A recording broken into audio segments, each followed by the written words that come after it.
Action. Je m'appelle Simon Blanchet, je suis hydrobiologue. Ça veut dire que je m'intéresse aux plantes et aux animaux qui vivent dans nos cours d'eau, dans nos rivières, juste autour de nous.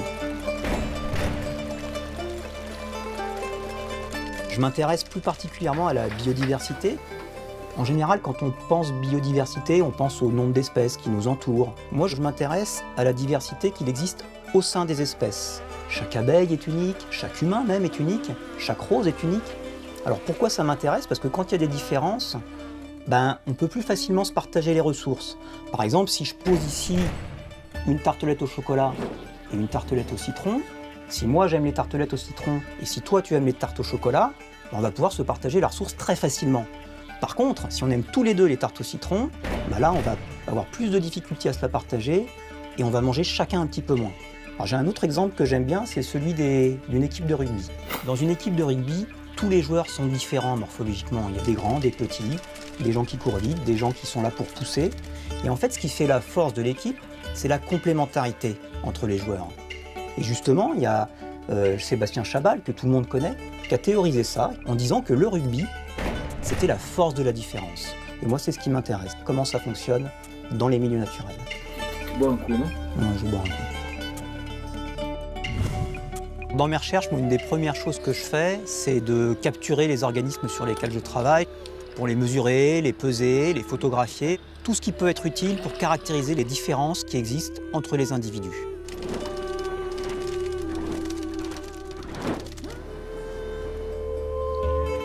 Un de nos résultats principaux a été...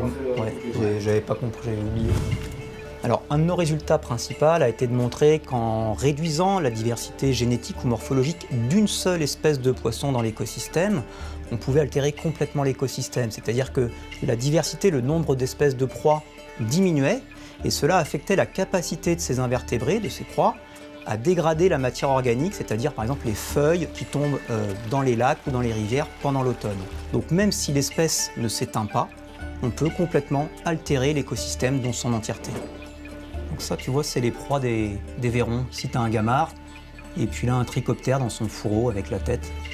L'objectif de ces recherches à plus long terme, c'est de trouver une métrique, une façon de mesurer toute cette biodiversité dans son ensemble, ce qui serait finalement la façon la plus simple de mesurer les plantes et les animaux qui nous entourent.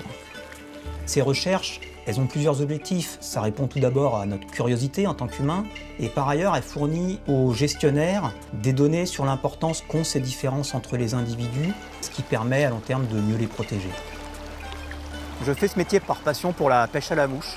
Je pêche à la mouche depuis que j'ai l'âge de 6 ans, et dès l'âge de 13 ans, j'ai su que je voulais devenir hydrobiologue. Et en plus, j'ai découvert une autre passion qui est tout simplement la recherche. Bon là, ça s'est accroché, donc tu risques rien.